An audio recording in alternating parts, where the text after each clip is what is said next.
What's up guys, been a minute. I've been a little busy with school stuff and now I got some school stuff for you guys. Wow.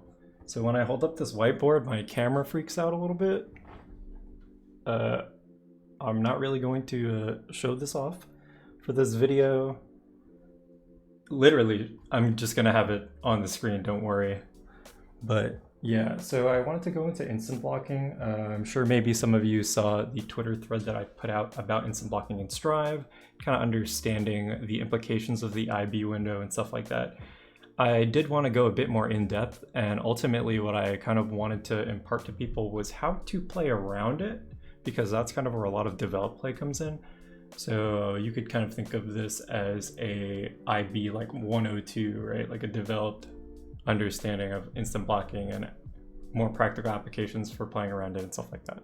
I'm going to go into it in a kind of pretty structured way. First, I'm just going to talk about the inherent properties of actually executing the instant block, and then kind of rope that into developed counterplay around it and see how situations change and stuff like that. And that's what this is for, right, my friend? So we made it to twitter.com. I just wanted to do a bit of prefacing before I got into the kind of whiteboard aspect of the video. If you've seen this tweet, that'd be great. If not, that's fine too. You can check it out on my Twitter or whatever. So this specifically focuses on the Kai 2K situation after being blocked. The video shows Kai getting punished after a variety of options after 2K. So what I wanted to clarify before I really begin in this video is Kai getting punished after a frame trap on 214S in this video. Let's see, it should happen pretty soon, right here, right? So yeah, you get hit by / right there. So what I wanted to clarify was that the 214S frame trap exists to beat a punish attempt on 2D, which came before it. So this non-IB 214S punish is pretty unique to characters with very long normals. It provides a pretty limited punish without meter, but the main thing is, while making contact with an opponent that's in shock state, 214S becomes -9 instead of -11, right? Meaning a lot of these farther normals won't get a punish. So Ram / would not be punishing if she was already in shock state. So that's important to take note of. So you can understand, right? Instant blocking that move is a pretty desirable thing. It jacks up the punish reward significantly higher, especially for characters who can't punish it naturally like she can, and especially in the shock state situation, right? So you get like close slash into whatever routing, and it's pretty good. So we're coming into this with the understanding that instant blocking 214S is a goal for a shock stated defender, right? So what I'll cover today focuses more on the post 2D situation instead of the post 2K. And the thing I really want to talk about is how you can vary your 214S timing to avoid instant block punishes while still creating the best possible situation if they choose to pursue a punish on your 214S. So I'm going to use BB to kind of display the two inherent properties of actually executing the instant block, right? And these are the kind of things that shape counterplay to it, so it's definitely important, right? So for BB, the instant block window is 8 frames. For Rev 2, it's 8 frames. For Strive, it's 3 frames. So that in mind, the two core concepts that you want to keep in mind are the inherent necessity to release the guard input in order to execute the instant block, but also the check duration of the instant block itself, right? Which is the instant block window. So if you press back, right, anything within X amount of frames of that input will be instant blocked. So I'm just gonna kind of show it off a little bit. Maybe you'll kind of get a sense of where this is going just by seeing the normals. So I have a variance of 8 frames between two moves, right? So 2A, 2A, 6A. 6A is 12 frames, and 6C, the kick, is 20 frames, right? So right there you have your variance of 8 frames. So you can kind of guess where this is going, right? So if I'm trying to instant block, right, the timing for 6C, right, okay. So I'm gonna try to do that on this recording, right? Right, and I got smoked. Naturally, right? But what about the other way around? So I'm gonna try to instant block the 6A here, right? If I instant block the 6A here,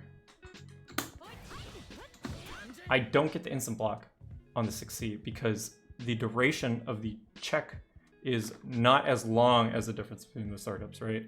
So there you have it.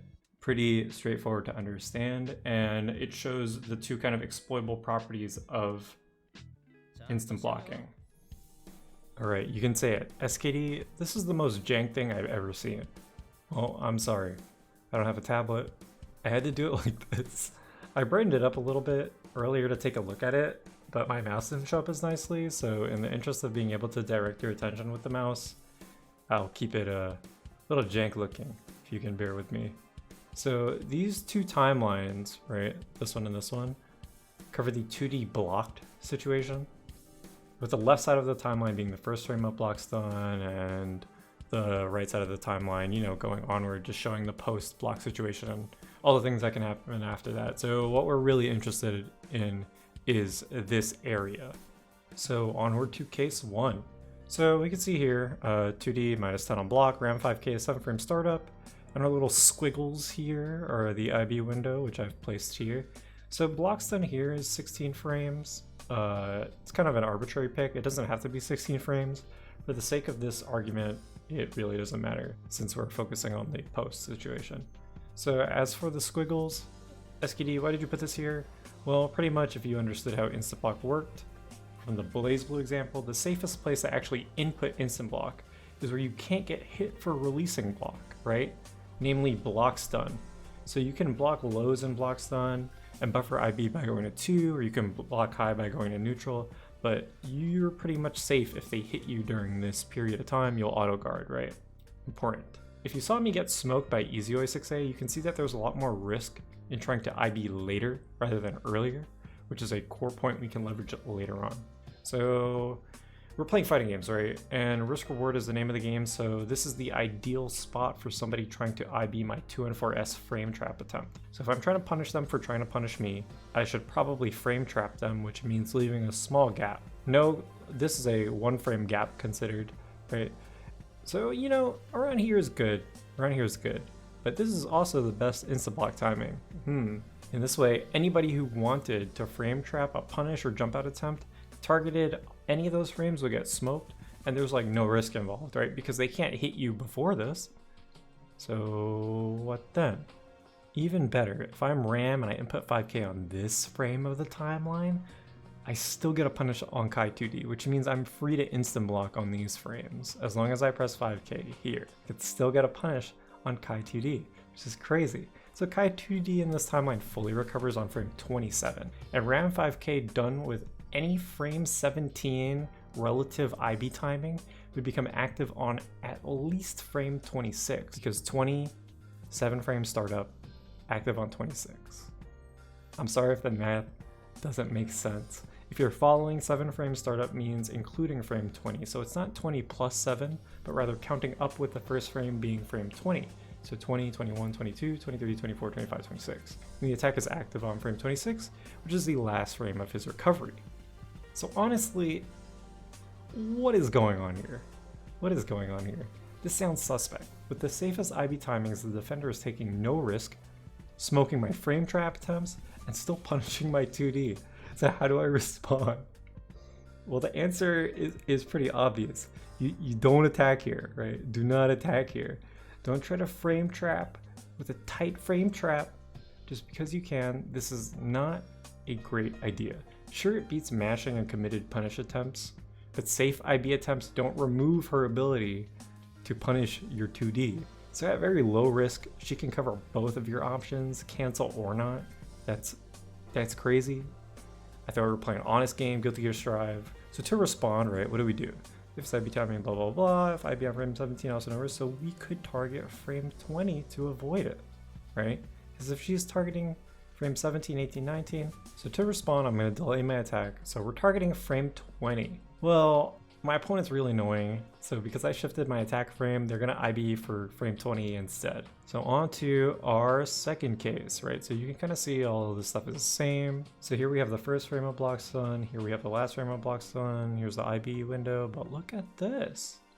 So if they're instant blocking for frame 20, maybe they could do it on frame 18. This is the earliest possible window for frame 20.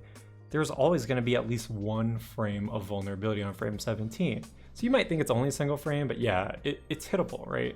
Since they're IBing for frame 20, if they input the block here, or here, or here, they all work. They're all potential candidates. If they do end up instant blocking like just frame, the punish window for the instant block attempt is actually a lot bigger. So you can kind of reliably target a lot of these things by using other Gatlings or specials that automatically hit on those frames. So especially ones that give you like higher reward on hit, like Kai6H. So if you frame trapped and targeted this frame with Kai6H, you get like a fat combo, right?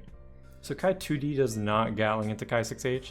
That would be crazy if it did. I would love him.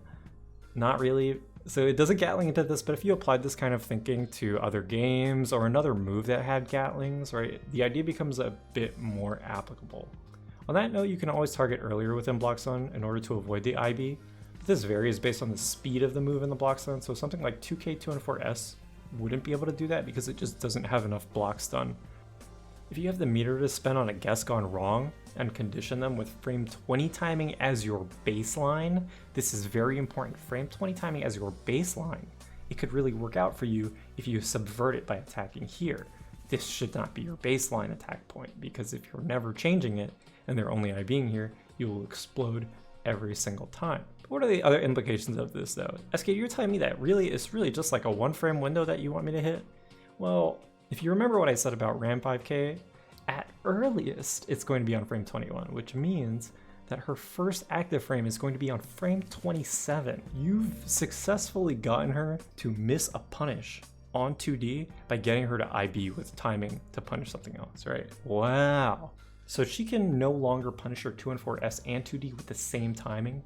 She has to decide to either instant block for frame 20 or press 5K on frame 20, right? And what did it cost you? Nothing. You're still frame trapping jump with a 3-frame gap. You're still frame trapping mash and punish attempts with a 3-frame gap. So just by shifting this by 3 frames, pretty good. So to put it all together, right? The big thing here is that we've created a scenario where we've given Ram the potential to be wrong. Not just wrong in that she misses a punish, but she can also be hit for this kind of guess. So you've given yourself some much needed safety by increasing her risk in pursuing punishes against you, right? All by delaying your attack by 3 frames. You've given yourself so much more breathing room to get away with a non-cancelled 2D. Here, scroll all the way down. Wow. I don't want to think for myself. Okay. So key takeaways for case 1. Since Kai recovers on frame 27 of this timeline, we condition for frame traps on frame 17, right? Ram can still punish 2D after attempting to IB 2 and 4S. That's garbage. Even though I'm frame trapping, you're mashing, and you're jumping, by me doing so, I put myself at high risk, and you don't really have to do anything, right? Like, I can risk taking 40% for trying to hit you one time. Garbage, utter garbage, right? So case 2, since Kai recovers on frame 27, if we condition for frame traps on frame 20, if Ram 5K starts on frame 21, it's active on frame 27, right? Wow, so Kai can block there. And by guessing instant block, right? If she does end up guessing instant block for this window, you can target this frame, or if she instant blocks on frame 20, you can target this frame and this frame, right? So suddenly, the IB goes from low risk to slightly more risk, right? If you have meter and you wanted to target the instant block by doing something like Stun Dipper after 2K, right? It's super crazy. Or not after 2D, it's super crazy, but it could work. If it hits, you still have to spend meter because it's not gonna combo into the second hit. But yeah, you can see, right? You can kind of hit them for it at least. And the gap is still small enough to tag jump startup. Pretty important stuff. Yeah. That's it. Hope you enjoyed it. I guess you enjoy learning things. I don't know. Maybe. But yeah, if anything's confusing, just let me know. Maybe I'll explain on my whiteboard. Will the whiteboard make a comeback? I don't know. Anyway, peace.